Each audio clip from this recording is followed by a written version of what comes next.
Yesterday, Alberta's Auditor General released the results of an investigation confirming what many of us already knew. During the height of the COVID-19 pandemic, the UCP government completely botched Alberta's response. They spent billions of dollars that was given to them in order to respond to the COVID-19 pandemic. And it turns out they either didn't know where it went or don't know what it ultimately achieved. So I'll say that again. Alberta's Auditor General found $4 billion was spent,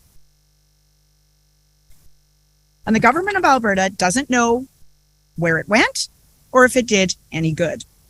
That is shocking. Now, I think we can all appreciate the gravity of the pandemic and the enormity of the work undertaken by Alberta's public service through a crisis that spanned months and is still ongoing today. Mistakes happen when you're dealing with a crisis, and that's fair. However, there is no excuse for this level and magnitude of botched financial management. $4 billion is a lot of missing receipts. We are talking about billions of dollars that can't be properly traced, raising serious questions about how decisions are being made, who is making them, and who's accountable for them.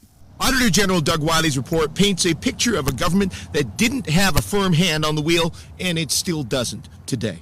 For example, the audit notes that the Ministry of Health, quote, could not identify how much was spent on personal protective equipment, contact tracing, and rapid testing.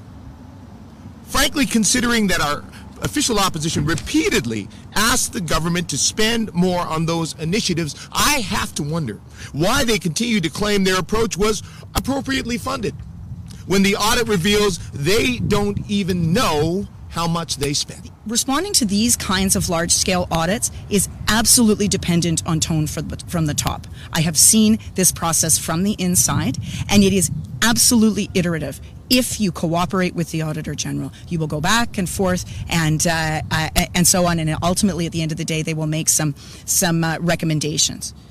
It's very clear what happened here was the original recommendations that the AG made last year were completely ignored, and then the entire process of the AG inquiring after this $4 billion was completely stonewalled. We cannot trust these people to answer basic questions of fiscal oversight.